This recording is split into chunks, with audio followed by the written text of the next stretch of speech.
এক ছিল এক সমৃদ্ধ রাজ্য সোনারপুর। এই রাজ্যে গোপন রহস্য জানলে আপনি অবাক হবেন। সেই রাজ্যের রাজা ছিলেন নয়পরাণয় সাহসী রাজা আরিফ। তার রানী মেহেরুন ছিলেন অপরূপ সৌন্দর্য আর দয়ালু। সোনারপুরে ছিল সুখ আর শান্তি। মাঠে সবুজ ধান, নদীতে মাছ, আর ছিল মানুষের মুখে হাসি। একদিন রানী চিন্তিত হয়ে বললেন, মহারাজ, গ্রামের ওপারের খবর কি জানেন?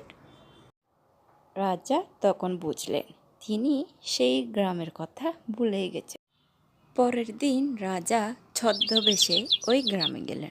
তিনি সেখানে গিয়ে দেখলেন সবার মুখে দুঃখ আর ভয়।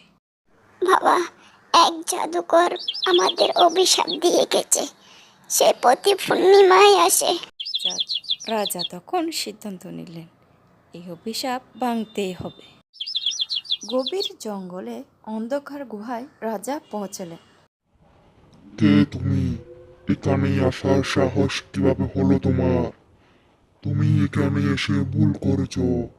তুমি আর যেতে পারবে না এখান থেকে। হা হা হা। আমি রাজা আরিফ, তোমার অত্যাচার শেষ করতে এসেছি আমি।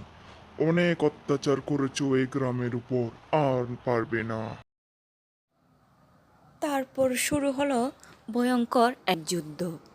তলোয়ার আর আগুনের সংঘর্ষে কেঁপে উঠল পুরো গুহা। অবশেষে রাজা সাহস আর বুদ্ধি দিয়ে জাদুকরকে আমাকে আর মেরো না, আমাকে ক্ষমা করে দাও।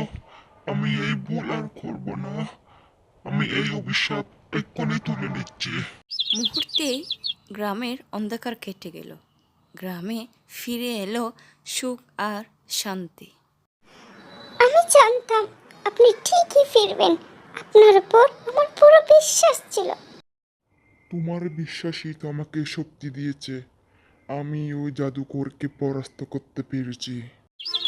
তারপর সে গ্রামও সোনারপুরের একটা অংশ হয়ে গেল।